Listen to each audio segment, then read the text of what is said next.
Ba-ba-ba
Ba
Well, good morning.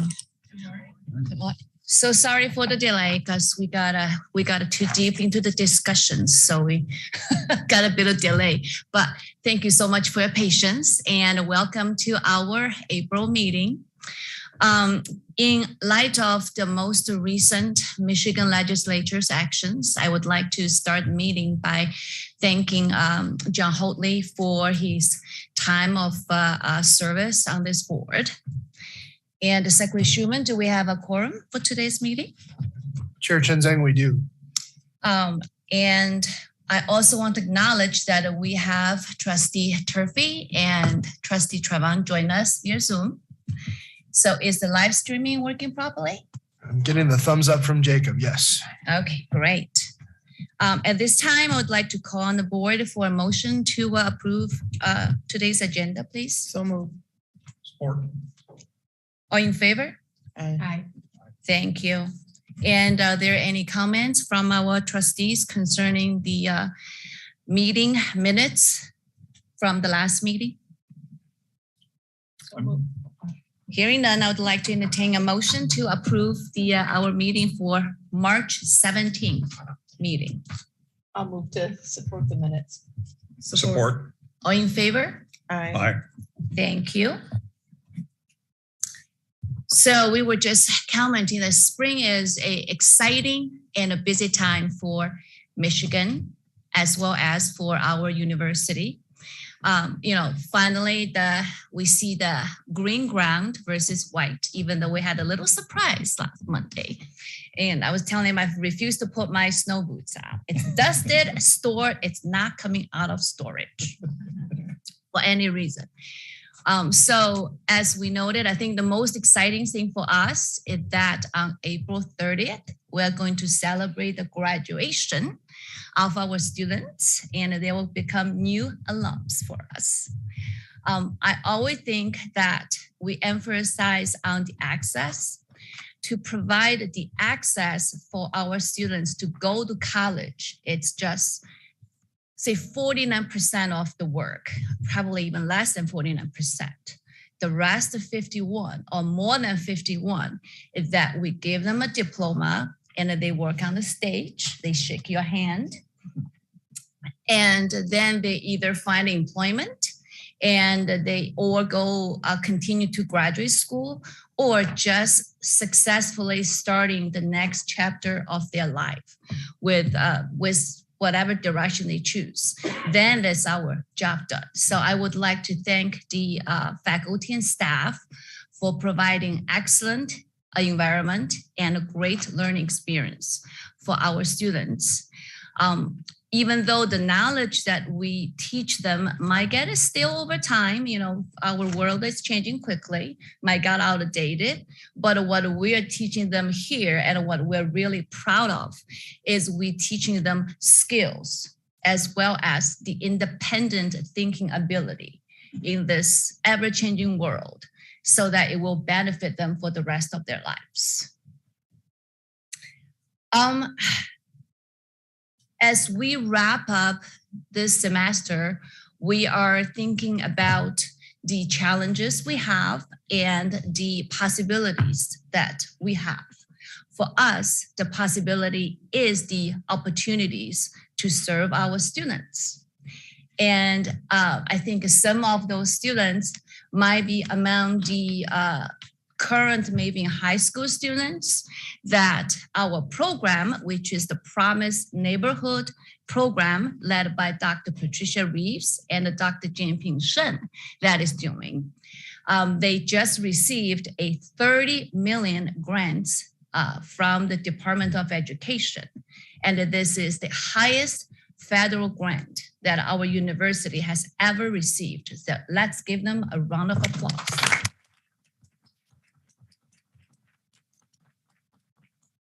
And what's especially meaningful is those grants will actually help them to expand the educational opportunity for thousands of families and students. So we will be very excited to hear that presentation today. So we will be considering 3 action items during today's meeting. One will focus on a labor agreement with the Michigan State Employee Association that Vice President Van Clay will bring forward. And she will also ask the board for approval of a real property lease for the Homer Stryker MD School of Medicine. And also Director of Planning, Space Management and Capital Projects, David Decken, will bring forward the 5-year state capital outlay master plan. In addition, we will also have consent items to address. There are curriculum proposals, a personal report, and a 1-day liquor license applications. So at this time, I would like to ask President Montgomery to share your comments with the board and those in attendance. Thank you, Chair Chen Zhang. About 9 months ago, the WMU Foundation received the Empowering Futures gift. We set out after that to figure out the best investments for those funds consistent with the donors' wishes and how they would fit in to fulfill student needs and help us advance the campus. In December, as part of that, we announced the Bronco Promise scholarships to broaden access to Michigan students from lower income families and guarantee that they could come here free of charge. In February, we launched the Empowering Futures Housing Scholarships, which provided both financial as well as community support to help students not only come to this university and stay and experience the campus, but also to succeed. Today, I want to share with the board our next steps in the Empowering Futures journey. First, I want to introduce a Navigator program that will be beginning this fall. Approximately 11 new navigators will be hired and work directly with students, especially our first generation college students and those from historically marginalized communities. These navigators' job will be to lower 3 different types of barriers to college persistence. First, each student will have a dedicated success navigator who will eliminate the paradox of student support. While there's lots available, people don't know where it is and how to get access to it. Second, the navigators will normalize help seeking with consistent, proactive check-ins. Too many college students believe that their need for help is exceptional rather than normal. And finally, the navigators will provide a foothold of belonging. These student success navigators are just the beginning. They're part of a new support network that will also include multicultural, student affairs, and financial aid navigators who will connect students to support services, student groups, programming, well-being, and mental health services. It will also help develop personalized education plans and coaching plans. The strength of this program is that it leverages all of the Western already has to offer and lowers barriers to accessing them. It's also building a tiered approach that will allow us to tailor our support to each individual's needs, from simple referrals to intensive interventions. We're finalizing job descriptions now and plan to have the navigators up and running this coming fall.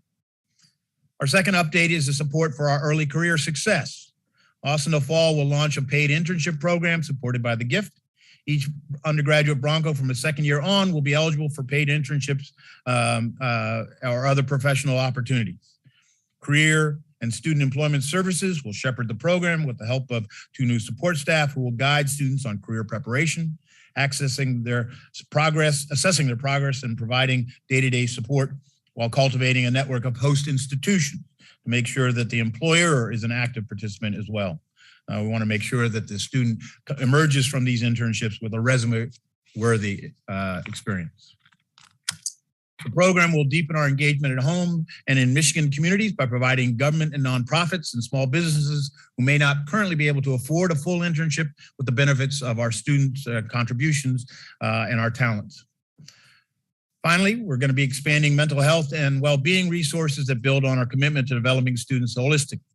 One proposal we're considering is peer educator programs for mental health. This new team will help Broncos build their mental health skills and provide opportunities for students, faculty, and staff to learn how to help students in distress and connect them with support resources.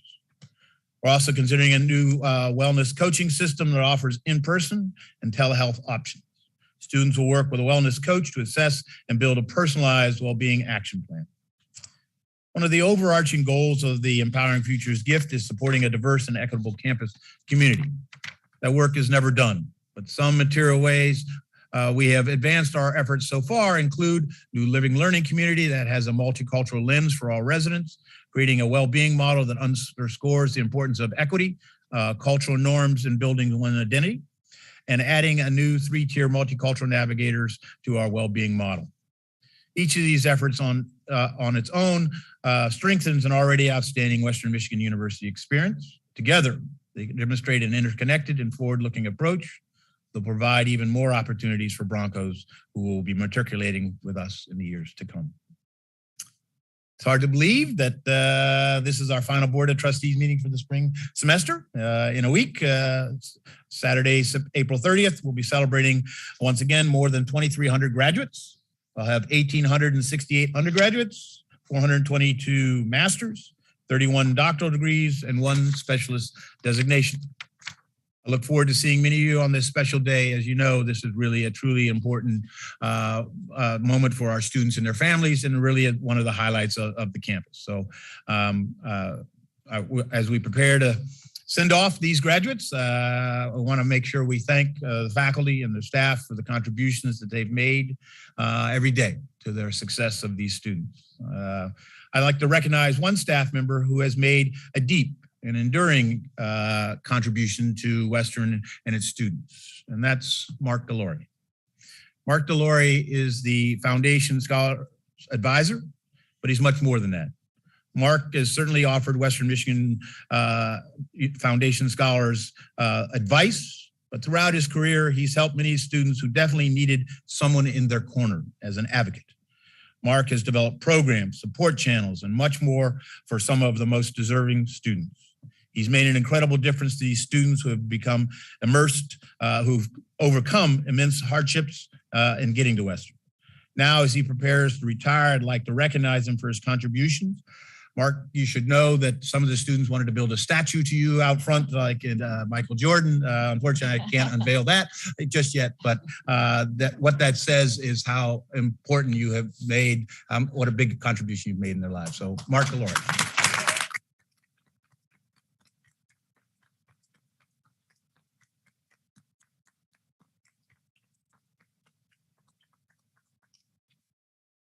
So we have several important searches currently in progress, and one that isn't concluded this week. I want to take the effort to identify the best. We wanted to take the effort to identify the best candidates for each of these roles.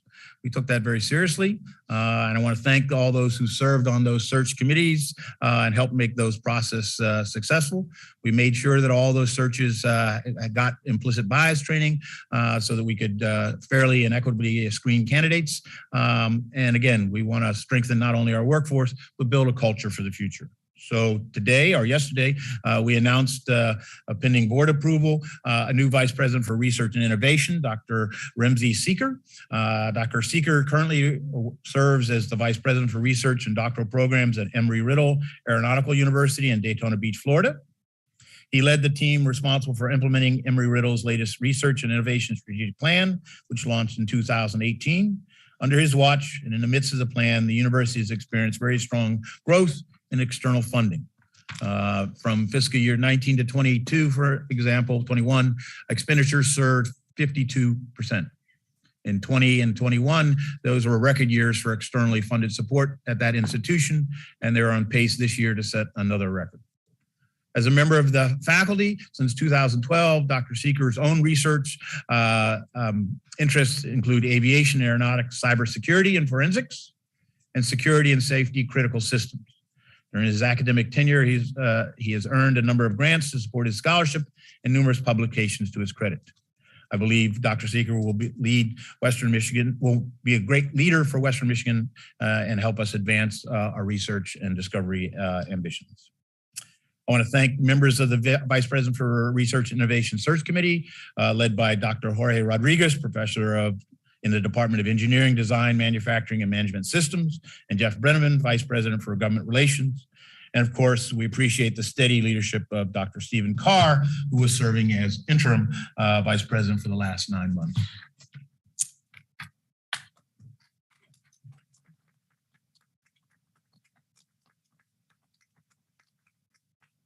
We just formed a search advisory committee for the provost position. This is going to be chaired by Dr. Sarah Summy, Professor of Special Education and Literacy Studies and President-elect of the Faculty Senate, as well as Dr. Brian Gogan, Associate Professor of English and Director of the First Year Writing Program.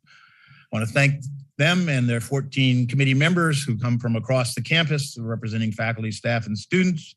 They've begun that search role.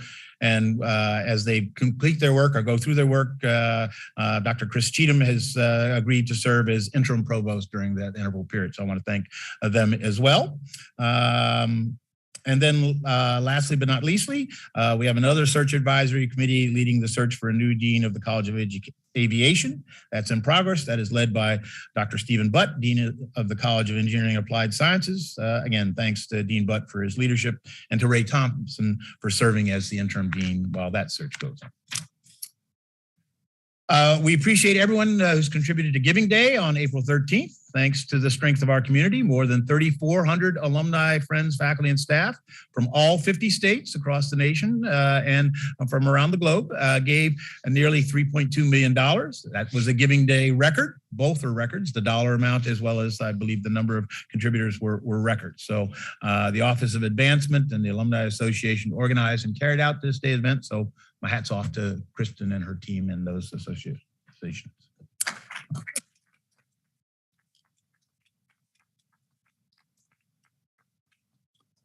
Last week, the Office of Research and Innovation hosted the 2022 Spring Research Convocation. During that event, the newest class of Presidential Innovation Professors was introduced.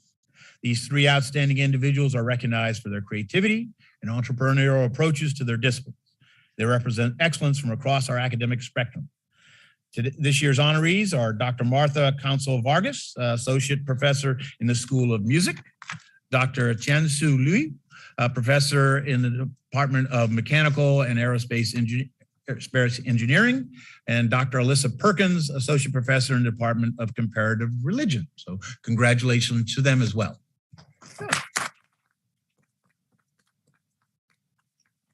And then lastly, but not leastly, I want to echo Chair Chen Zhang's thanks to outgoing shared governance partners, Presidents Morris, Kritzman, and Cheng.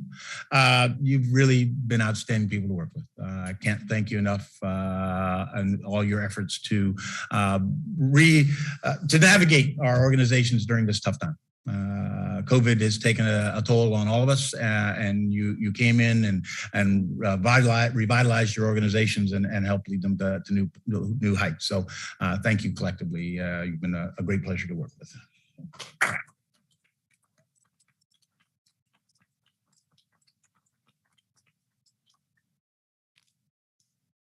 Thank you. Thank you, President. And again, I feel so happy to see everyone here so we can actually hear the applause and have a little bit of the exchange of our happiness and moves. So very happy to see everyone in person. I think from the President's presentation, what we can feel is first, we're really busy. As I said, it's a busy time for us. And secondly is, it truly takes a village to educate our students. I'm especially very happy to hear our collaboration with the employers. It takes the community to give our students access to education and especially give them access to the professional employment world. So that's why those collaborations with the community, with the employers are especially important. Their resume have to have valuable experience in order for them to gaining gainful employments. So I'm very happy about those initiatives. Thank you very much. And I would now welcome our representatives from the shared governance partners. As the President stated, that these individuals represent the organizations that work with the board to move our university forward. And you invest your time, your talent, and your enthusiasm to serve your constituents as well as the university. So, and we want to thank you for especially the two exiting presidents very much for your service. We enjoyed working with you, and we also appreciated your work in working with your new president in guiding them forward. They're very, very capable, but your guidance is very much appreciated in the transition. So thank you very much. We have with us today, Ms. Marilyn Kritzman, the Faculty Senate President, and Ms. Alexis Morris, WSA president, and Ophelia Chen, the GSA president. And Miss Christmas first. Thank you. There was nobody shorter before me. I have to say that every time I go to a microphone. Good morning, Chair Chen Zhang, members of the board, President Montgomery, colleagues, and guests. On behalf of the Western Michigan University Faculty Senate, thank you for this opportunity to address the board and for allowing me to update you on our activities. Since we last met, the Faculty Senate has been busy. The second Fallen Broncos ceremony was held on Friday the 8th in the Bernhard Center. The Fallen Broncos program honors fellow staff, students, and faculty whose life has ended while being an employee or an enrolled student in our campus community. The annual Presidential Scholars Convocation was held on Friday, April the 8th as well. Jointly sponsored with the President's Office, this event recognizes and honors the most outstanding undergrad students in academic departments. The Presidential Scholars were chosen by the faculty on the basis of academic and/or artistic excellence in their major programs, as well as their overall promise for success.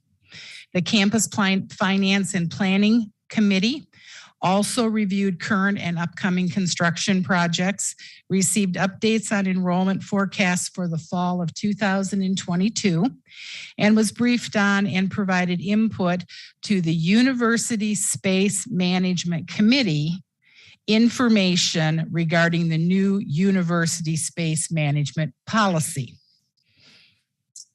The Graduate Studies Council heard reports from its Graduate Student Award Committees, the All University Graduate Studies Research Council, and the Creative Scholar Award Committee.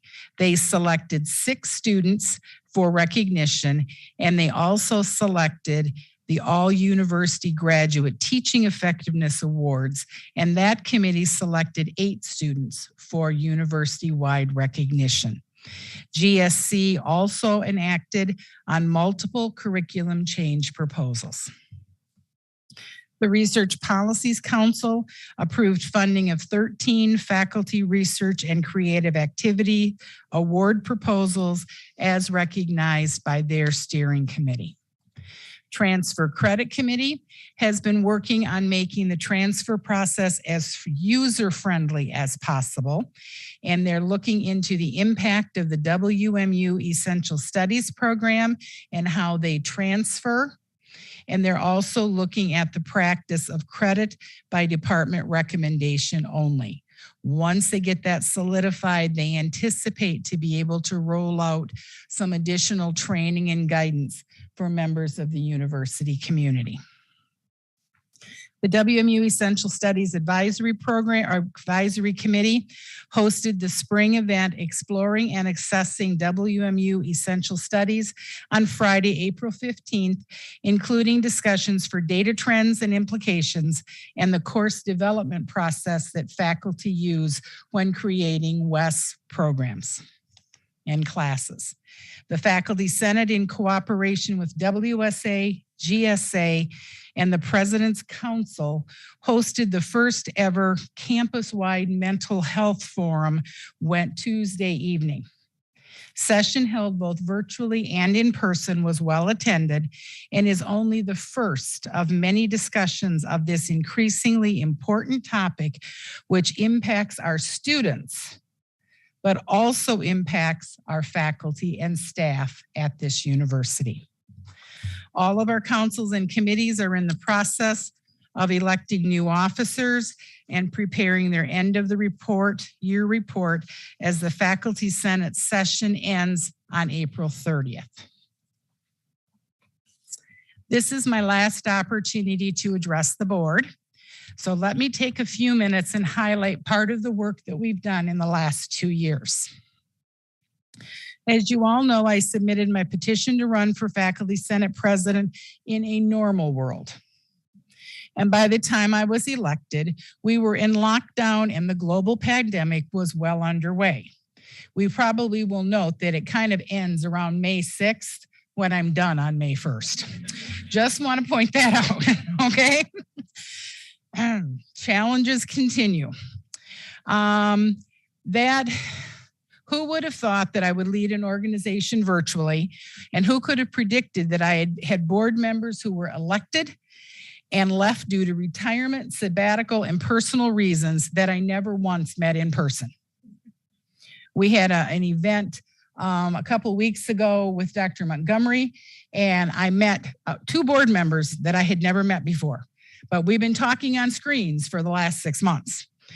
Leadership in a global pandemic is indeed a unique experience. But during our Brady Bunch Squares meeting, the Senate was able to create an approved process for conducting virtual meetings for the Senate, all of its councils, and its committees.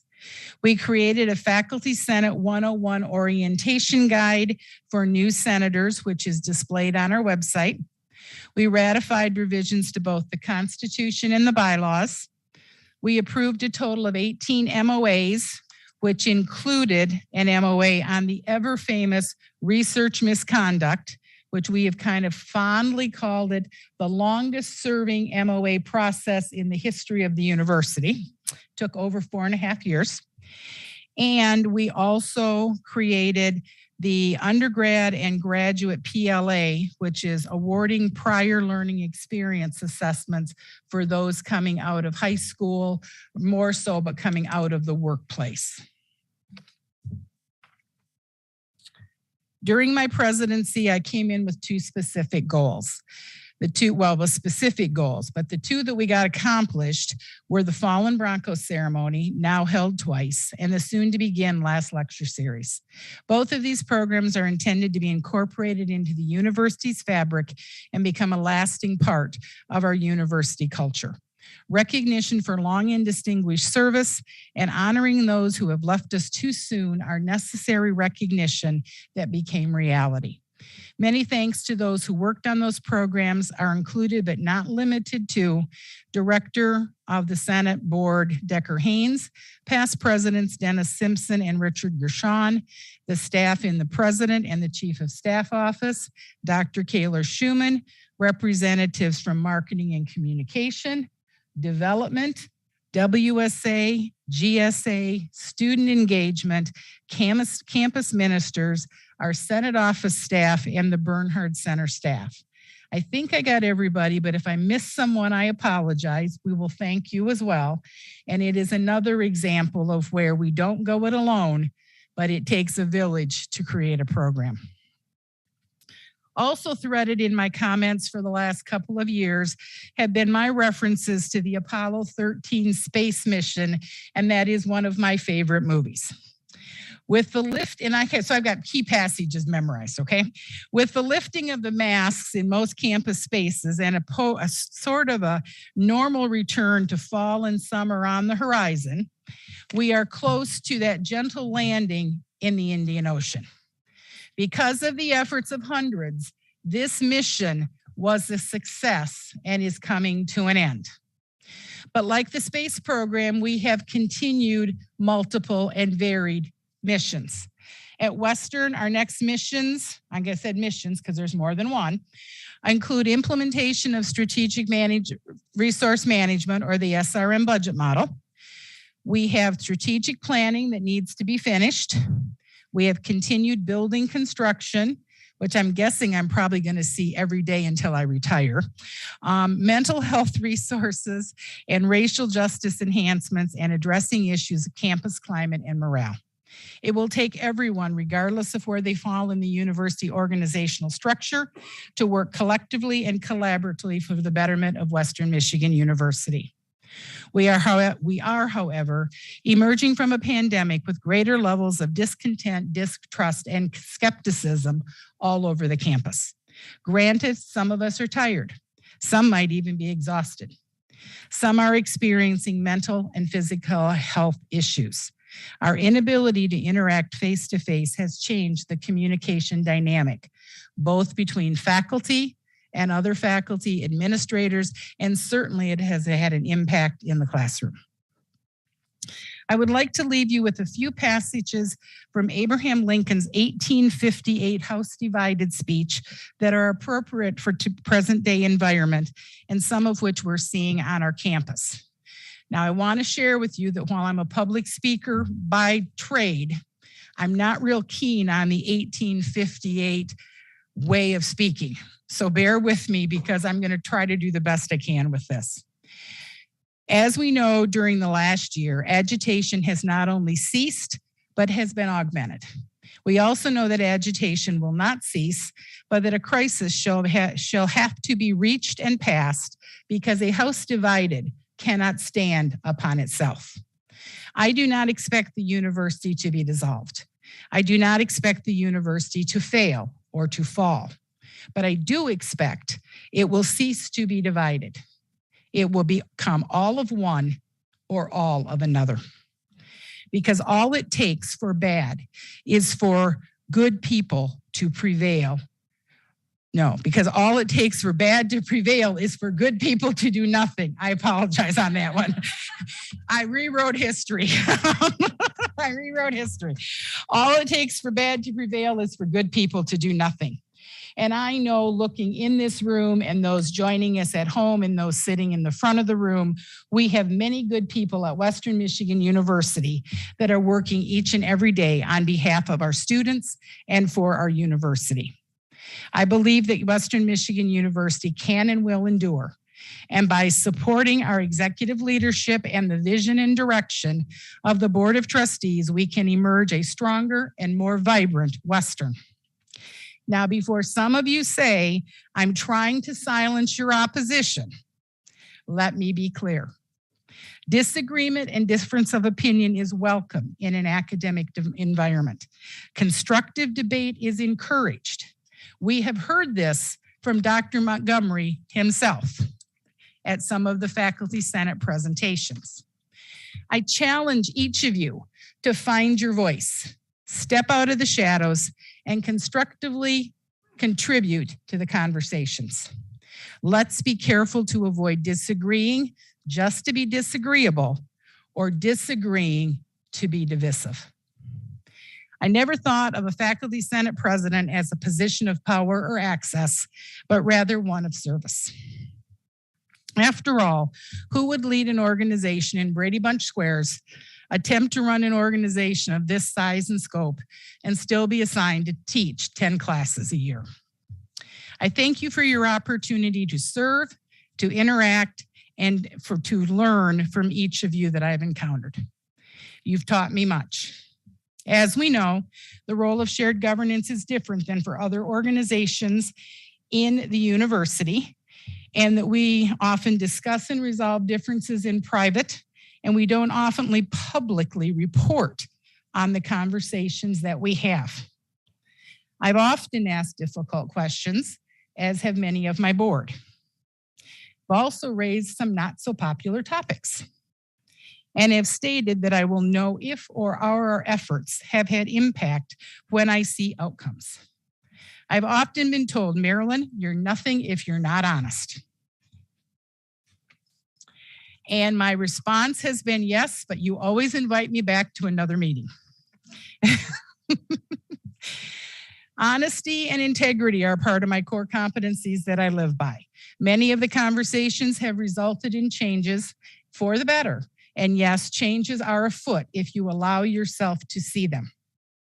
Thank you to the executive board, Dr. DeChicano-Cook, Flanagan, Haynes, Slowinski, Mingus, Abadiah, Summy, and Fogarty, not in alphabetical order, for their continued service. We couldn't have accomplished what we have without each of you, and I thank you for your acts of true service. The next time the board meets, Dr. Summy will be standing here. I wish her the best as she takes office. Faculty Senate meets again tonight on April the 21st at 5:00 p.m. in special session. I thought these were over, but not quite. And we're meeting in the 157 series downstairs as well as virtually. We have one unfinished active business that we must dispose of this evening because the Faculty Senate session ends for this year on April the 30th. So we have to take care of this tonight. And it was either tonight or during finals week. So we opted for tonight. I don't expect the meeting to be long. Thank you for allowing me to address the board today. May God continue to bless Western Michigan University and everyone associated with it. Thank you.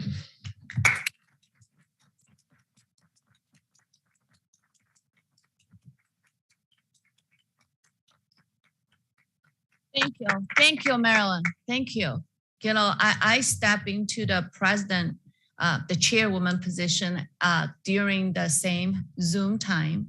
So many of the meetings between me and Marilyn were with her cat running around the house on the screen, and my dog, Sparky, the one who runs the Zen family, who supervises me from my desk, stuck his head to the screen, also joined the conversation. But we had a lot of 4 people, 2 animal and 2-person conversations that way. Productive. Yeah, and Hershey couldn't be here today, so I'll attach a picture with my comments for the board. Thank you. Yeah. Sparky also excused himself as well. I really enjoyed working with Marilyn. Thank you so much for your service from our board, on behalf of our board. And next, we're going to hear from Ms. Morris from the WSA.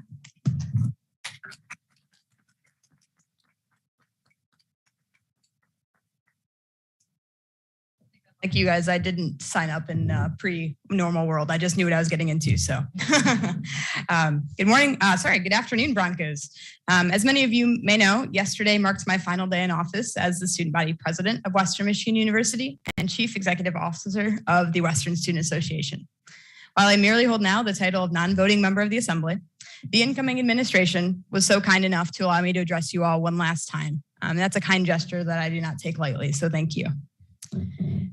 Prior to the bulk of today's address, which will entail a reading of an open letter written by yours truly to President Montgomery and Student Body President Sun, entitled "For the Next Generation of Broncos," I'd like to take this opportunity to apologize in advance, as I know it will run over our allotted time. However, it is so incredibly important to me that I can openly reflect on the incredible ride that we've been on together this year. To many, Eric and I inherited a heavily damaged organization, fractured and hurt, and neglected and bruised. Admittedly, I won't even attempt to sugarcoat it, because indeed, I too was in the majority who viewed student government at Western Michigan University in this way. However, through unparalleled devotion, unwavering optimism, and unrelenting effort given by many this year, we've made it. We made the organization a more tolerable, enjoyable, and productive space for all students at Western, not those who are just privileged enough to know of it. We made the organization something that I, along so many other student leaders, can be proud of once more. But the journey here wasn't easy. So I'd like to thank a few pivotal people in my journey through the presidency and through the organization's unprecedented growth. To Dr. Schumann, thank you for your incredible leadership and devotion to the leaders of student government here at Western. It is a direct result of your service and the collaboration with the president and his cabinet that we were able to celebrate our year out at Heritage Hall yesterday and embolden the WSA Centennial with a ceremonial tree planting on the property. This gesture means more than you could ever know. So thank you. To Chris Sly, I think he's in here. Is he still in here? Perfect. Hi, Chris. Thank you for giving me the Sly shove, as we jokingly call it. Without your ability to see something in me that I was incapable of seeing, I never would have ran. Your insight and support this year has been so invaluable, and I'm so thankful for your guidance to past, current, and future leaders of this organization. Thank you. My final thank you goes out to my team, many who are in attendance here today, but certainly not enough of them. Without each and every one of you, I would not be who I am today. I'm not saddened by the future of this organization, as I know it is in good hands, but rather devastated that I'm leaving the one place on this campus that I truly identify as my home. I will miss you all. At this time, I'd like to welcome an incredible, capable leader, the incoming student body president, to the podium before I conclude my remarks with the reading of that open letter mentioned previously. Jenkins' son, the floor is yours.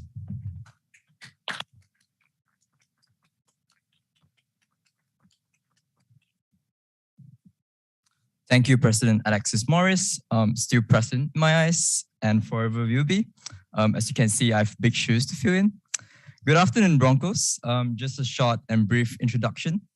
I'm Chankit Sun, a senior year undergrad student, double majoring in political science and global international studies. It's a mouthful. I'm truly humbled and honored to be serving as the next student body president for the academic year 2022-2023. While I may be the first international student, I'm from Malaysia. I took a 24 hours flight here. That's long.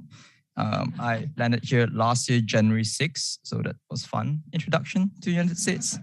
I believe I will not be the last international student to be serving in this position.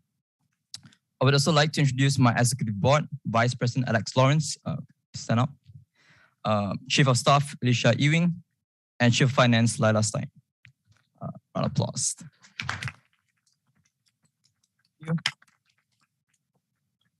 There's a lot of work to do, and my team and I are fired up and ready to go to serve and empower our Broncos.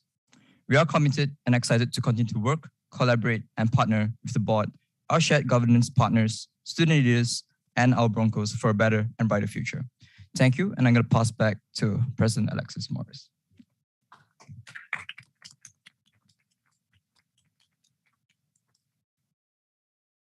Perfect. So I'll just go ahead and read the open letter and then I'll be done. This will be the last time.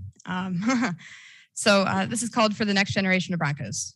President Montgomery and Student Body President Chankit, well, it was elect in this when I wrote it, but Student Body President Sun. During the spring 2021 semester, the WMU for Us movement, comprised of 2 ambitious Broncos in pursuit of the 2 most sought after student leadership positions on this campus, made an unwavering commitment to the campus community. And that promise was to make Western Michigan University and the Western Student Association more accessible, inclusive, and sustainable entities for the next generation of Broncos. As one half of the aforementioned partnership, I feel qualified to provide you both with a written, now verbal, update on that commitment, as I sit now on the other end of my term as a student body president of Western Michigan University and chief executive officer of the Western Student Association from April 21st, 2021 to April 20th, 2022, just 1 day short.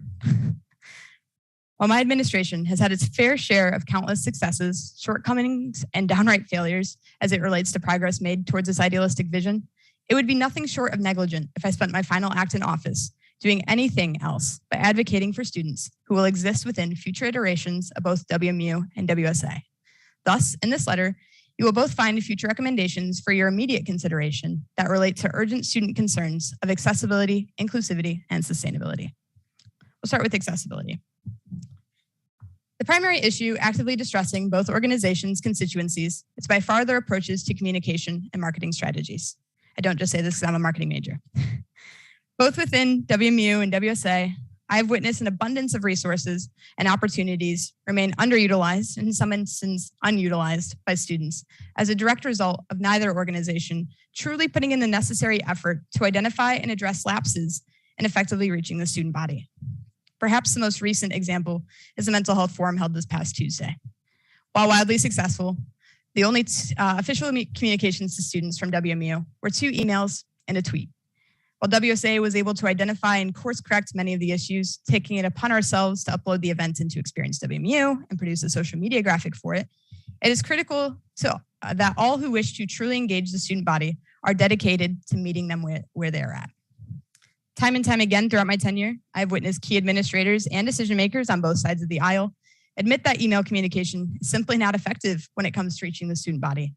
And yet, in those same meetings, we've consistently arrived at the decision to rely on email communication as our sole tactic for reaching our institution's biggest shareholder. At the end of the day, there are many students who want to be heard, but without ample communication and a robust strategy to reach them, we are failing to do our jobs as chosen leaders of this institution. Admittedly, perhaps one of the biggest failures of my own administration was the voter engagement rate of just 3.4% in our most recent student body election. However, I'm confident that both WMU and WSA are capable of fixing this issue with the necessary investment of time and money into market research and responsive implementation. On to inclusivity. As someone who has experienced student leadership during all 3 phases of pandemic-induced restrictions and lack thereof on this campus, I want to share that outgoing student leaders are completely terrified for the future of student engagement on this campus. As we head into the fall semester, the campus will experience its first traditional Bronco Bash in over 2 years, yet be led by students who have never experienced an in-person Bronco Bash as an attendee, let alone as an organizer. As such, the Office of Student Engagement will have no choice but to develop these leaders in a much more time-consuming manner than my peers and I had to undergo during our onboarding as batch interns just a few years ago. With critically underdeveloped student leaders, to no fault of their own, stepping into some of the most influential positions on this campus, it is essential that they receive the adequate resources and professional development opportunities so that they too can carry on the time-honored tradition of being a student leader here at Western. If we as an institution are as actively committed about retention and recruitment as we say we are, it is no longer an option for the Office of Student Engagement to remain undersupported, underrepresented, and undervalued. Furthermore, I would urge this institution to consider investing into their relationships with this office in particular in such a way that mirrors their recent investments into capital and other assets across campus. Lest we not forget that the majority of the inaugural Western weekend fell into the laps of student leaders. Admittedly, we were nothing but thrilled to play a central role in welcoming these newest Broncos home. But who will Western turn to when competent student leaders are no longer abundant? Finally, into sustainability. And in many regards, it's the most widespread oversight of WMU and WSA over the course of my tenure has been the sheer lack of Bronco pride felt by the campus community. In many spaces this year, WSA and WMU have prioritized conversation around what it means to be a Bronco. And at its core, I truly believe that the majority of structural and operational changes within WSA this year were made to make students feel included, to feel welcome, and to feel heard. However, we must recognize that we cannot stop here and must commit to doing more. With timely devotion and adequate resources recently funneled into university athletics, we've already begun to see significant return on investment. As an attendee of the recent press conference for the incoming men's basketball coach, I felt the energy radiating from Reed Fieldhouse in a way that's typically exclusive to Lawson. And so that's a clear sign to me that we as an institution and as a community are ready to embrace our Bronco identities once more. In shared governance spaces, being a Bronco means fully embracing the notion of treating humans like humans, first and foremost. When we as a student government can commit to conversations rather than demands, and conversely, when administrators can commit to compromise rather than declarations, we all can win. You've seen it this year. If it were not for the shared values of collaboration, compromise, and perhaps most importantly, the utmost prioritization of our shared humanity throughout this year, I'm confident that our numerous collaborative successes would have been non-existent. This final section is one that I entitled Onward for the Brown and Gold. Hopefully you know why. But while the issues herein are widespread, I'll be the first to admit that they are not all-encompassing. And as a proud future alum of both entities, would request that other issues not explicitly noted in this letter also receive the same attention and time that they would otherwise deserve and receive. Let it be known that it's been an absolute honor and privilege to serve alongside both of you and achieving more accessibility, inclusivity, and sustainability within WMU and WSA. I'm eager to see the spirit of collaboration continue between our two organizations and entrust you both with the responsibility of carrying on the legacy of our well-established shared governance system well after my departure. For one final time, fight on for Western with Bronco pride, Alexis Morris. Thank you.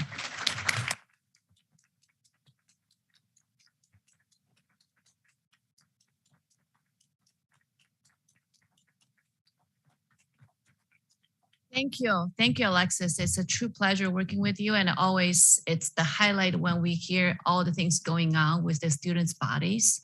As I always said, what we can say, even the faculties can say, carries some weight to students, but because of how old we are, carries little weight. So what you guys do actually has the most impact. I still remembered that during the COVID, that we have the encouragement for wearing the mask, for sanitizing, and for how much work you guys have done, how impactful your encouragement and your words towards your peers did, then all of us said gazillion times. So thank you again for your work, and we're looking forward to working with you.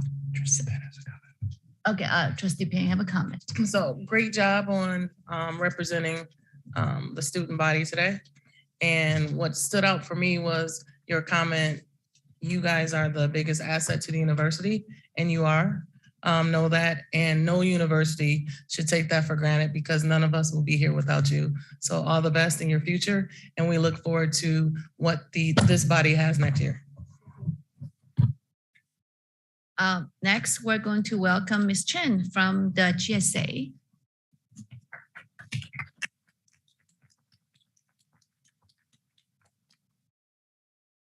Thank you to Chair Chen Zhang, President Montgomery, members of the board, as well as members of the audience, for allowing me to address the board on behalf of GSA, also as the outgoing president of the Graduate Student Association.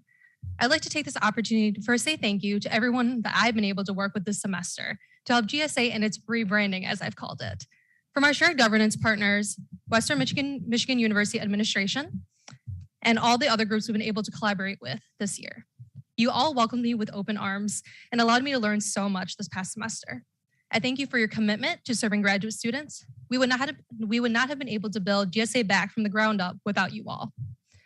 Upon reflecting back on my first speech here at the Board of Trustees meeting back in December, I remember sharing my main goal being the restructuring of GSA internally. I'm so proud of all the work my executive board has done to make this a reality. GSA has seen a lot of highs and lows over the years, and with this internal reworking amendment of the Constitution, and reworking and amending of the Constitution, we believe that these amendments will make the GSA a more transparent and democratic institution. And this will also put the GSA in a much more better position to serve our graduate students in a way that they deserve. In addition to our internal work, I would also like to acknowledge the external work that our board has done to support the graduate student body.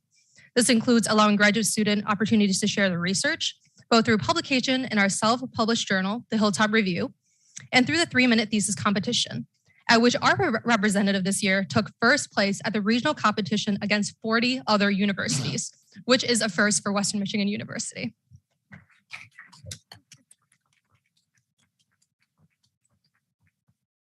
We also work to meet the academic, financial, and mental well-being of the graduate students through the creation of a tutoring resource, a student resource panel, and needs-based grants.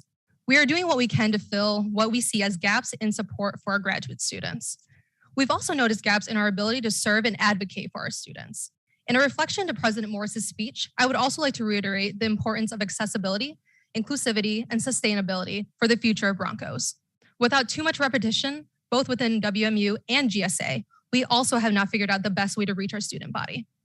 We all work so hard to create resources and opportunities that end up being underutilized when the information doesn't reach the whole student population. This is something we see time and time again just within GSA, and this goes both ways. When we are in need of thoughts from our biggest shareholder, the students, we are unable to effectively access them and learn from them.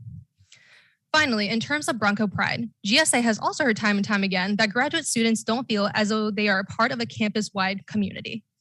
GSA has committed to wanting to do more. The first step was changing our Constitution at its core, so that not only are all graduate students members of the Assembly, but they also have voting rights granted to them just by attending a meeting. We want all students to be heard and to know that they have somebody advocating for them. This is, once again, a first step for us, but it won't stop there. I believe that the Mental Health Forum held on Tuesday was another great example of taking those first steps and of opening the doors to collaboration between shared governance partners and other equally important partners at Western Michigan University. To commit to student concerns, give everybody a seat at the table, and promise progress. And as well, the need for accountability to follow that. It has been an honor to serve as the GSA president during my very short but eventful term. I am certain that GSA and WMU will achieve so much in the upcoming months and years as we are all entrusted with the responsibility of the well-being of our students, which can only be achieved by collaboration between all the leaders here at Western Michigan University. I am proud to be a future alum and to see that all that WMU will strive to achieve. To carry it onward for the brown and gold, I would like to invite Mohammed Asif to offer some remarks as a GSA president-elect. Thank you very much.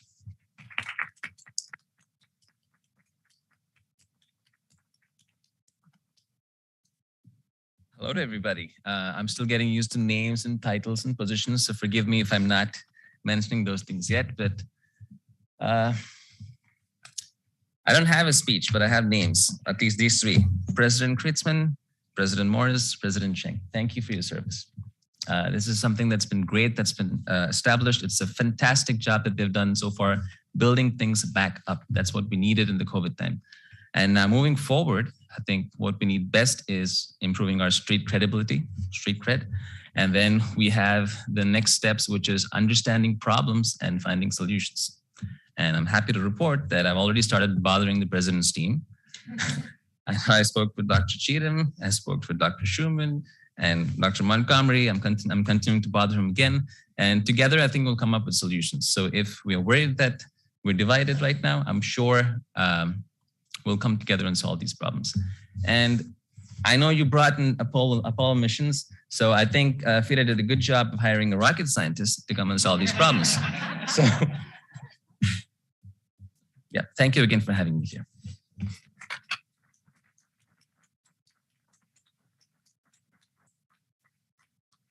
Thank you. Thank you. And I think you summarize it perfectly. It's all our jobs is understanding the issues and finding solutions. And by working together, we for sure can get this accomplished. So thank you very much for your service. Next, I think President Montgomery, you are going to lead the presentation with Professor Reeves and Professor Shen about this exciting project. Thank you, Chair Chen Zhang. When we just talked into the State of the University address a couple of days ago, we mentioned that teaching and scholarship are really two really important pillars of this campus. The two individuals who are speaking today are making great contributions in both of these areas. They're educating future teachers and school leaders, and they're conducting inquiries that will make a difference for our students, teachers, and families and communities in Michigan and beyond. Dr. Patricia Reeves, Associate Professor of Educational Leadership, Research Technology, and Zhenqing Shen, Professor of Education, Leadership, and Evaluation Measurement and Research, and co-director of the Wallace Foundation Grant, are committed to investigations that lead to positive, transformative change in K-12 education. They've received multiple multi-million-dollar grants from the U.S. Department of Education, including $125 million $12.5 million. Didn't mean to sell you short. $12.5 million in 2017 for high impact leadership of school renewal project, and the most recently $29.5 million award that will fund the Grand Rapids Southeast Promise Neighborhood Project. I might add that these are two of the largest federal grants that have ever come to Western Michigan University faculty in our history. Both of these efforts seek to enhance education, promote equity and excellence for students and educators, and are conducted in concert with a committed community, foundations, and higher education partners. They'll have a positive impact on the communities they serve and will contribute to our knowledge base on developing strong educational systems. At this time, I'd like to welcome to the microphone Dr. Patricia Reeves and Zhenqing Shen.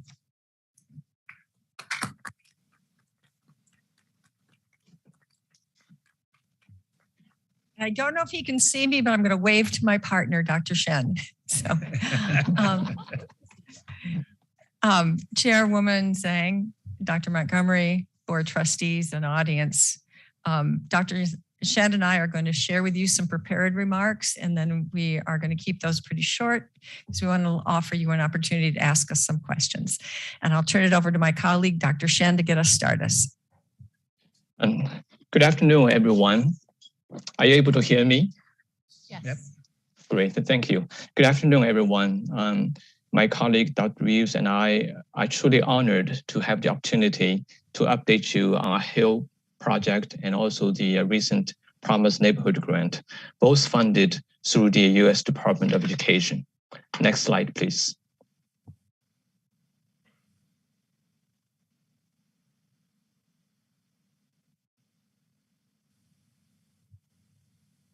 We started working on the HILL grant in October 2017. The HILL grant and also the previous grant projects help us develop, test, and refine the theoretical foundations for our high-impact leadership model for school renewal. Through these projects, we translate research into practice and inform the knowledge base as we work with practitioners in the field. Next, please, Pat. Our mission is to develop school leaders who use high impact leadership practices to ensure implementation of evidence-based classroom practices. Our vision is that the Hill model for school renewal will help schools become agile, adaptive, responsive to ensure all students enjoy equity of learning opportunity and learning outcomes. Our model is grounded in the values of appreciative, strengths-based, and growth-focused inclusion and engagement, resulting in shared commitment and accountability for results. Next slide. The Hill model, pictured here in 3 parts, operates around 4 foundational principles supported by 16 practices that build the motivation and the capacity for transformative change. We apply those principles and practices to inquiry cycles that result in deep understanding of a school's current state and evidence-based decisions about how to grow towards its desired state.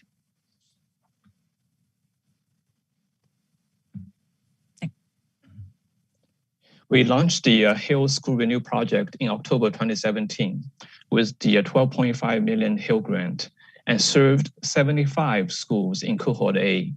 In 2022, we received a 2-year competitive Renew grant and we served another 75 schools in cohort B. Through this grant, we partnered with 83 school districts, 16 intermediate school districts, and several state and national partners. We developed 37 Hill School Renew facilitators, a field team of coordinators, and a core WMU management and research team. This map, with each school as a dot, shows both the density and distribution of the impact through the Hill grant. Next, please. The Hill model for school renewal is a result of multiple funded research projects over the years, including the Hill grant. To test, scale up, and disseminate the Hill model, we developed partnerships with many state education organizations. Now we are moving our Hill model for school renewal and these partnerships into a new PN grant project. Next, please, Pat. Through previous grants and the Hill project, we've made significant contributions to both research and practice, as illustrated in this slide. We tried to crunch as much as we could in one slide. We have accrued promising evidence of efficacy and created multiple resources to disseminate and test our work with K-12 schools. Going forward, we will expand our research and impact through the PN grant and future grants. We'll continue to expand and strengthen our partnerships, and we will sustain the work by creating an Office of School Renewal under the College of Education and Human Development. Next slide. We have just started the 5-year, nearly $30 million PN grant. The Promised Neighborhood pipeline of initiatives encompass early childhood development, K-12 school success, and career and college readiness. Additionally, our community-based partners will provide parent and family support, as well as community capacity building. Next, please. The yellow section of this map shows the location of the 13 schools that serve students from the Promised Neighborhoods catchment area. The rest of the Grand Rapids Public School is shaded in aqua. We will work with 11 elementary, 1 middle, and 1 high school. However, the district leadership is already working with the PN grant team to ensure strong alignment between the PN grant and the district's theory of action and strategic plan. Next, please. WMU and Grand Rapids Public School will work with 7 other K-12 and community service partners, including an external evaluation team from GVSU Johnson Center to design, develop, and implement the 14 PN grant initiatives. We will also tap into a national network from the PN grant technical assistance teams. Next, Pat, please. To design and implement the 14 PN grant initiatives, we are forming 5 design and implementation teams. These teams will conduct asset mapping, investigate high impact evidence-based practices, and make data-informed decisions to develop the pipeline initiatives. We will use the appreciative inquiry process embedded in the Hill model to engage stakeholders and ensure co-creation, shared leadership, and collective ownership for each of the pipeline initiatives. This slide shows the distribution of the PN grant initiatives to the 5 teams. The WMU team will provide the coordination and facilitation and guidance using the Hill model principles and practices. Next slide, please. So now let's talk about outcomes, results. The federal government requires PN grantees to report on 8 legislated impact indicators and measures. Our design teams will identify additional indicators and measures for ongoing progress monitoring and impact reporting to funders and stakeholders. These indicators and measures will fall into 5 categories. 1, we'll be looking for growth in both equity and equity of student learning opportunity and outcomes in academic and social emotional and student well-being. We'll be looking also for increased parent and family supports, growth in school renewal leadership practices, degree of implementation for each pipeline initiative, and growth in evidence-based teaching practices in every classroom.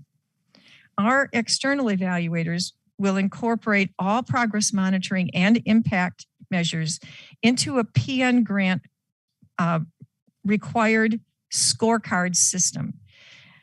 And what's great about that is that this dashboard from the scorecard system will be linked to all of the partner websites. So we will have a public facing accountability for all the work that we're doing and all the progress. So that is our work in a nutshell. We hope you will continue to follow the Hill School Renewal work. We are absolutely a work in progress. We're not just single grants, but we're a body of work about helping to transform schools from the inside out. There's much to hear and see on our website, our YouTube channel. If you do have a chance to download these slides, those are live links. But if you go to our website, you can actually get live links to all of our resources and information. We'd like to thank, in particular, all of the leadership in this university and the different departments we've had to work through. Our College of Education and Human Development, Dr. Lee, and all of the team there have supported us so well. And our Office of Research and Innovation, I cannot thank them enough. Dr. Shen and I just really enjoyed their support.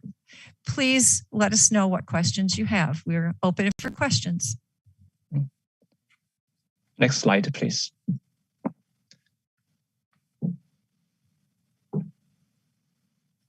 This is the website. Yeah, then the last slide will be for the questions. The next slide, please.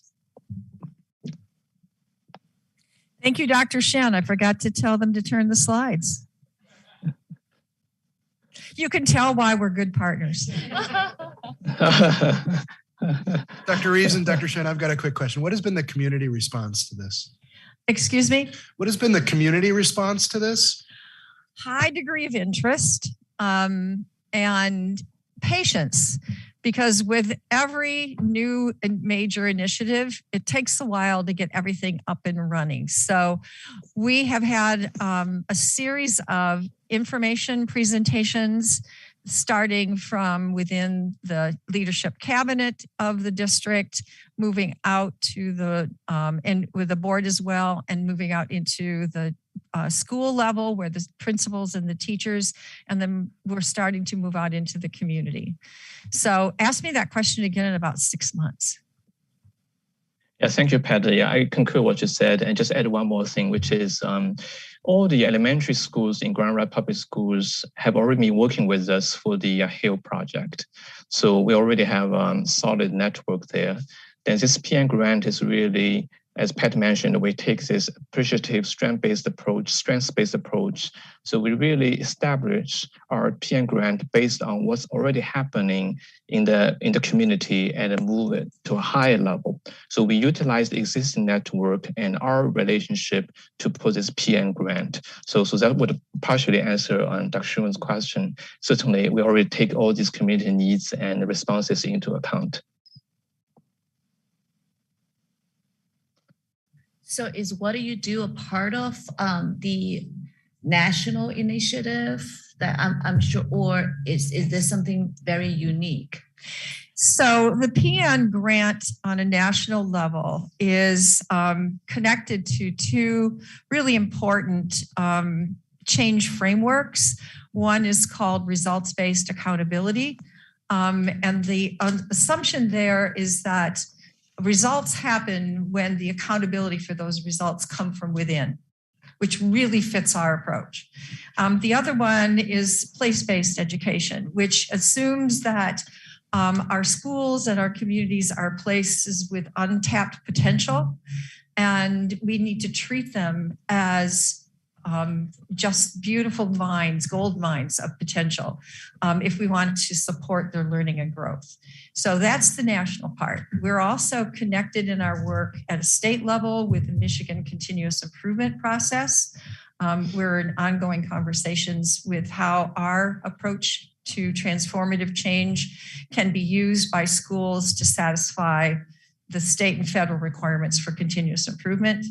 And we are in formal connection with all the state entities that develop school leaders and support them. That's really a very good question. And in this case, place-based is really quite unique. It's really a national strategy proposed by the U.S. Department of Education. So place is both a geographic location, but also it's a strategy for improving things. So if you look at the grant programs, and typically they will focus on leadership or teaching math, it's really kind of a strand of work. So place-based work would basically require us to pull the whole community in, look at the community in its totality, and figure out ways to produce better results for children and at school, for college, and for career. So this is really has national implications when we engage in this 5-year-long project. Thank you. Any other questions? No, about, I think 4 or 5 years ago, if you remember, President Montgomery, we had the first tri-president community conversation at a KIA. I was one of the moderators, and we had 3 presidents from our 3 local universities and colleges. And one question that came was, we asked the presidents, the community asked the presidents, say, what we community can do to support the colleges and the universities, besides, of course, writing checks, which is always welcome. But what can we do? What do you need? And I think the answer was the same from all 3 presidents. Give us college-ready students. Because once they get to college, there are things we can do, but we're limited if they're not college ready. So I think the work that Dr. Reeves and Dr. Shen, you're doing is to serve all our future graduates, basically. So Thank you. We greatly appreciate that. So we'd like to leave you with this one quick thought. Our K-12 schools are not broken. Our educators are not failures, and our children are not problems to be solved. The reason I think that the elementary schools in Grand Rapids and all these other 83 districts that we've worked with keep inviting us back is that we have abandoned any on all of the aspects of deficit-based change and assumptions of deficit-based change in lieu of an appreciative strengths-based and growth-focused process. And that's the piece that makes the work different. And I think that's the piece that's making the potential in those schools come alive. Thank you. Well said. Thank you very much.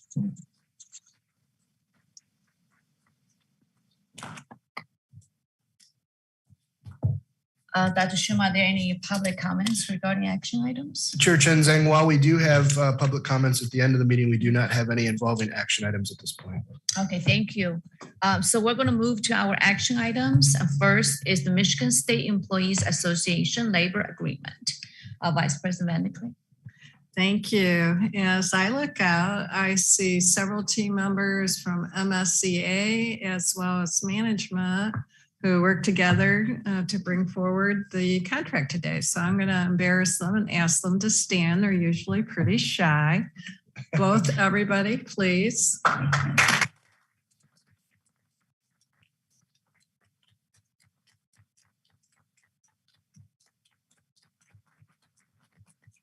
Thank you. And Tara, yeah, she is actually going to be walking the stage on Saturday the 30th. So we have another new Bronco player.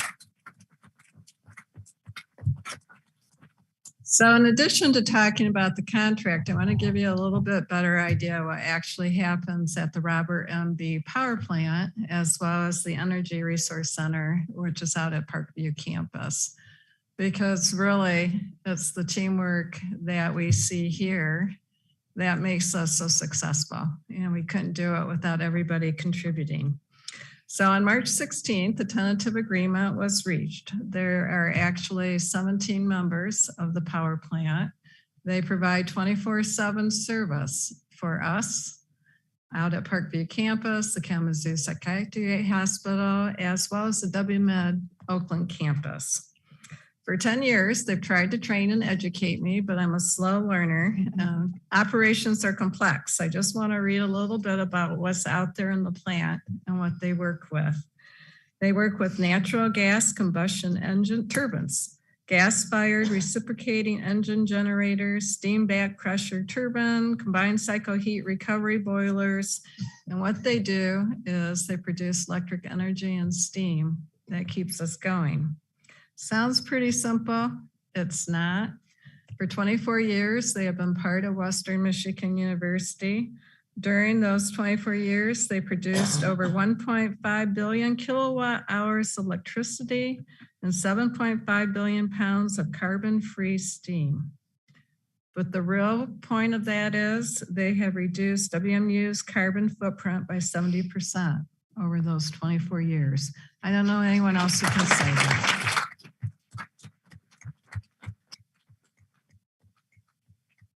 I also want to note how extremely talented and skilled they are. They go through intensive training. They have approximately 200 performance measures that they have to successfully complete. Those relate to operations, general maintenance, and advanced processes. To me, everything's an advanced process there, but not for them. They also have a great apprenticeship program. Several of the people who are on the negotiating team have come out through that apprenticeship program or in process of it. And several of the other members are actually teachers in that program. It's registered with the U.S. Department of Labor. They complete 8,000 hours of on-the-job training and 1,500 hours of in-course learning. And because of their skill, they're partners. They work with us to determine the best direction for the power plant. And for us, that means what's best for WMU now and for generations to come, as well as a focus on sustainability and what's best for Kalamazoo and the world. They do many a project that we would normally have to outsource, and they set strategic direction for decades in the future. They met together on March 22nd and ratified the tentative agreement. It is a 4-year labor agreement, begins July 2022, and it goes through June 30th, 2026. For the compensation increases, year 1 and year 2 is a 3.5% increase. Year 3 and 4 is a 3% increase. In addition, they have aligned their medical health care plan with that of the WMU AAUP, and will be moving toward the same employee contributions as of January 1, 2025.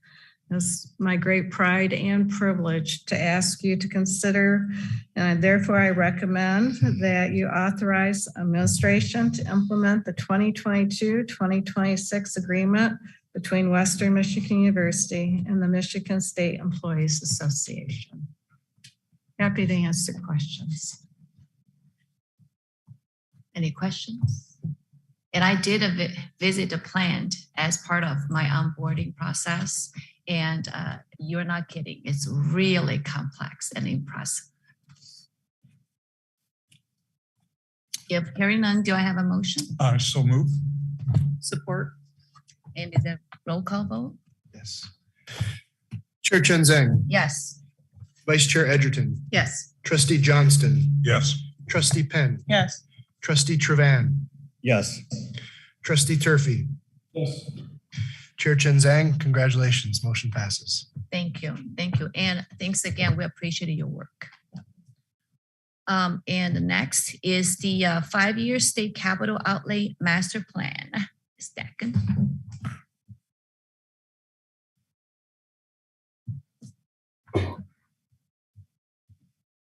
Thank you, Chair Jin Zhang.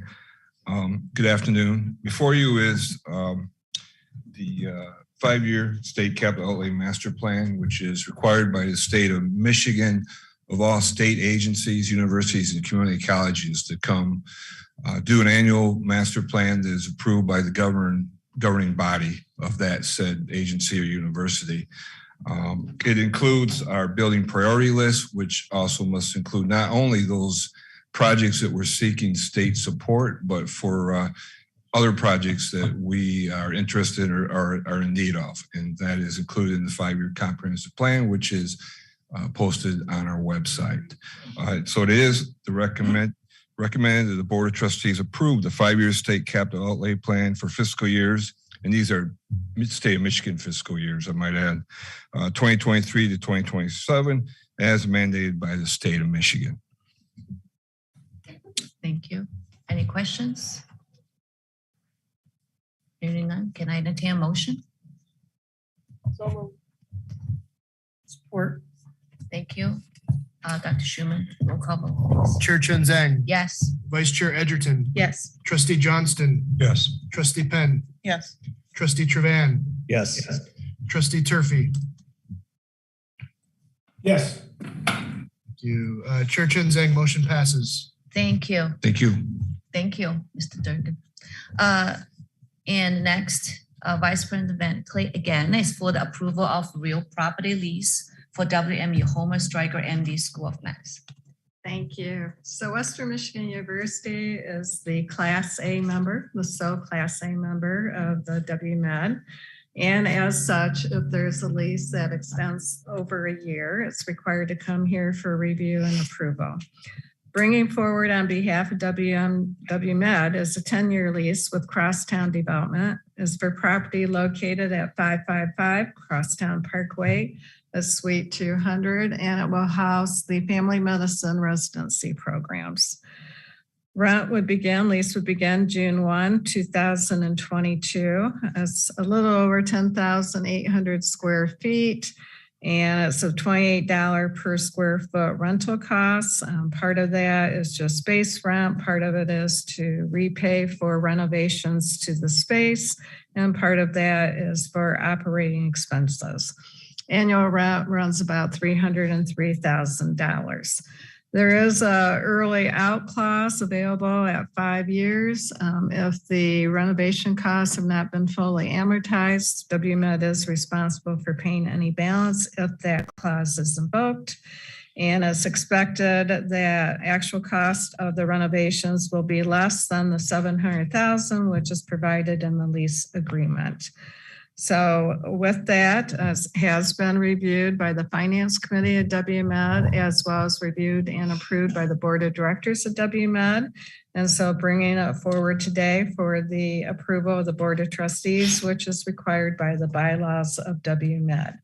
So it's being recommended to you, the Board of Trustees, acting as a Class A member of WMed, pursuant to the bylaws of WMed, hereby authorize WMed to enter into the lease on the above terms with such reasonable and necessary changes as may be approved by WMed.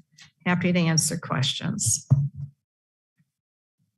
Thank you. Any questions from the board? Hearing none, can I entertain a motion? Sure, I move the motion. Support. Thank you, and it's a roll call vote. Chair Chen Zhang, Yes. Vice Chair Edgerton, Yes. Trustee Johnston, Yes. Trustee Penn, Yes. Trustee Trevan, Yes. Trustee Turfy. Yes. Chair Chen Zhang, motion passes. Thank you. Thank you, Vice President. And next we have 3 consent items. Any trustee members would like to remove any of the consent items for further consideration? Hearing none, can I entertain a motion to pass the consent items? So moved. Support. All in favor? Aye. Thank you. Consent items passed. And the next, Dr. Schumann, is the general public comments. Thank you, Chair Chen Zhang. We do have 2 individuals who have asked to address the board. First, I'd like to invite Mr. Thomas Fisher, TAO President.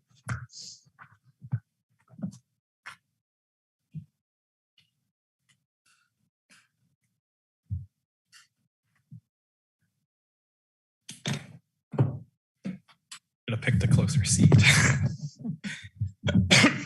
Excuse me.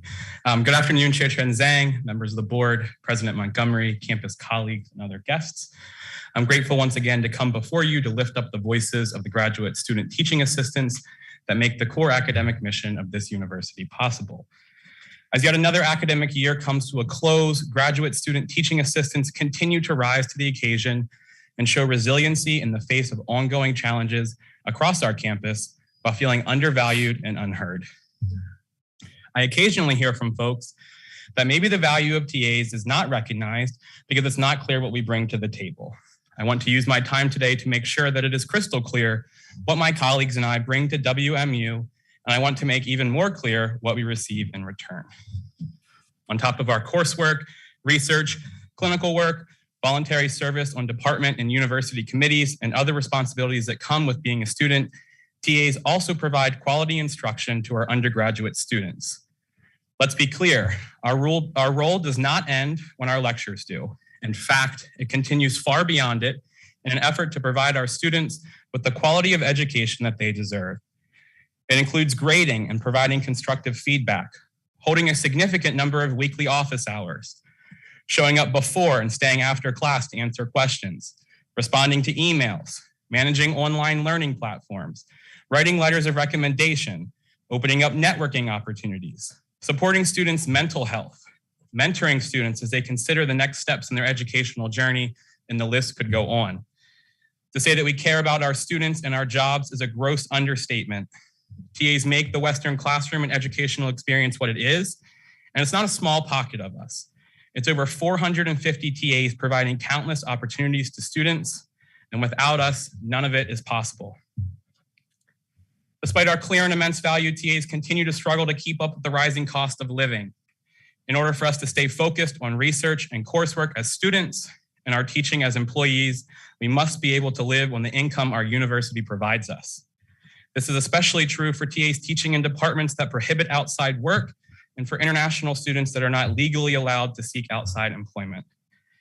Your first reaction might be, well, it's clear TAs make Western work. I'm sure they're paid adequately. Or maybe your reaction is, TAs are students first. They shouldn't expect a living wage. Wherever you fall on that spectrum of respect for our graduate students, it's time that we put the unacceptable truth about our compensation out into the open for all to see. $13,528. $13,528 for an entire academic year of work. $13,528 before we pay $461 in fees to come to work. $13,528 to pay for rent, groceries, utility, healthcare, transportation, childcare, books for our classes, and any other expense life throws at us. $13,528 to make undergraduate student learning happen at WMU. No one could sustain themselves on this kind of compensation. It's why graduate students have visited the Invisible Need Project on campus over 2,000 times this past year for food and basic needs assistance. I'm proud of my colleagues that while I'm in here addressing you all, providing transparency around our compensation, are passing flyers out to undergraduate students across campus between classes to help make students aware of how their TAs have been treated by the university, because our working conditions are their learning conditions. Costs associated with healthcare continue to rise as well, making accessing key resources such as mental health supports a challenge. Everyone is fatigued after working and studying in pandemic conditions, and TA mental health has suffered as a result. The small stipend TAs receive in lieu of healthcare benefits that graduate student workers at comparable universities have prevents TAs from taking care of themselves as humans first. As TAs, we are fully committed to our students both inside and outside of the classroom. A stronger contract with graduate student TAs with more stability will benefit students and the university as a whole. What you have in front of you is a win-win situation. You can prove to the folks in this room, watching online, and listening in our community that you value the labor of TAs and that you value the quality of education that undergraduate students receive here at WMU. As negotiations between TAU and the university continue, I hope you will remember the value TAs bring to the table, and then I hope that our community allies listening continue to help us speak truth to power at Western. Thank you. Thank you, Mr. Fisher. Next, I'd like to invite Mrs. Deborah Blazak forward.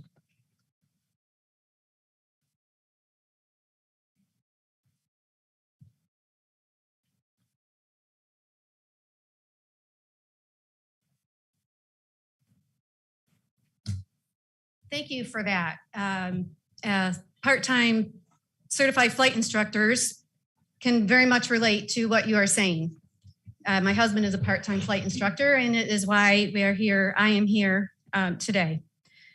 Unfortunately, I'm not here with a lot of the Bronco pride. I'm actually very sad and disappointed and overwhelmed. So I'm going to go ahead and read a little of the experience that we have had. I was hoping that Western was indeed moving forward with acknowledging the truth, taking responsibility for wrongdoings, lies, cover-ups, and moving towards accountability. Sadly, that is not the case. My name is Deborah Palizak. I'm a lifelong West Michigander. I grew up in Kalamazoo. My father was an economics professor here. I earned my master's degree in social work from this institution.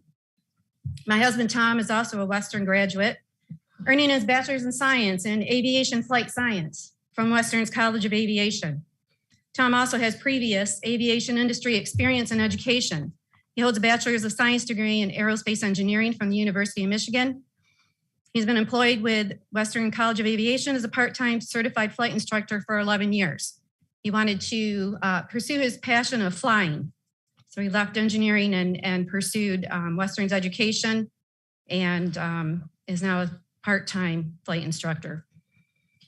I was going to try to give an overview of what has been a very long, complicated, unjust, and painful experience my husband and I have endured due to wrongdoings, incompetence, lies, unethical hiring practices, and attempted cover-up by several entities and departments of Western. However, as I only have a short time to speak, sharing our story is impossible to do at this time and in this venue. I will say that at the final step 3 of the grievance process, which is the level at the president's level, and which we just received late yesterday afternoon and have not yet had time to review it with our attorney, we find it unbelievable and are beyond disappointed that the recent decision is more of the same. Basically, nothing to see here. And the process was followed, despite evidence from FOIA documents supporting our assertions. It wasn't our job to investigate the allegations that we brought forth. It was our job to report it, which we did. It was Western's job to investigate, which they said they did, but investigations did not address the evidence, were vague and avoidant of many important issues. My husband and I have been harmed financially and emotionally due to the wrongdoings, complicity in wrongdoings, lies, incompetency, and attempts to cut Western personnel in various departments. Through extensive research and the FOIA documents that we finally paid $664 to obtain, we have solid evidence to support our initial suspicions. The FOIA documents are very telling indeed. It's even worse than we thought. We are not the only ones who were negatively affected by the wrongdoings. We tried to resolve this at the College of Aviation level first, but while initially they were ready to correct the wrongdoing at that level, that changed after they obtained direction on how to proceed from human resources. What has happened to us due to decisions and actions by departments in this institution has been terrible. It's bad. It has been a nightmare. And we have followed procedures and given chance after chance, opportunity after opportunity to address this issue cooperatively, appropriately, promptly, and confidentially. What started as an informal complaint led to a formal grievance step 1, then step 2, and then appealed step 3. And due to what we were discovering during the process, when we did the appeal to step 2, we also filed a complaint concurrently for investigation under conflict of interest and nepotism and whistleblower policies and protection. Those responsible for doing thorough investigations continue to ignore any part of our complaint that supported our allegations. They never explained any of the facts available in the FOIA documents we obtained. When step 3 was assigned by President Montgomery to Chief of Staff Collar Schuman, we were told that a truly thorough and unbiased investigation would be done. We were told it would go beyond if the process was followed, and it would also review the decisions made, not just if the process was followed. And it would also look at how we were treated through the process. Although we've had a preliminary interview with Dr. Schuman, he did not honor our request to discuss his findings after investigation and prior to final decision. This was a repeat of what happened to us in step 2, in which we had specifically asked to avoid, because we wanted to talk about anything that was still unresolved. Beyond the unsatisfactory response to our grievance, a continued concern is that the whistleblower investigation has been ignored. Our understanding is that the audit committee of the Board of Trustees is supposed to be involved in all whistleblower investigations and complaints and providing oversight of the investigation. Did that happen? I'm guessing no. We're well over the 3-minute time limit. Can you please conclude your thoughts? I can, but I've been dealing with this for 7 months, so I'd like to finish what I have to say. I'm sorry, you're only allotted 3 minutes and you're well over that. Please conclude your thoughts.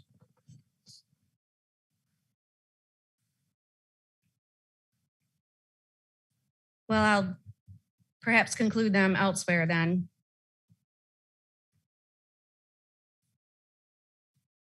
In the future, we may share more fully what has happened. And despite everything, we remain hopeful for a satisfactory and healing resolution. Thank you. For your comments. Chair Chen Zhang, that concludes public comments. I'm sorry, sir, you need to provide notice in advance. Thank you. Can I obtain a motion to adjourn the meeting? So moved. Any question? Support. Thank you. Meeting adjourned. Thanks.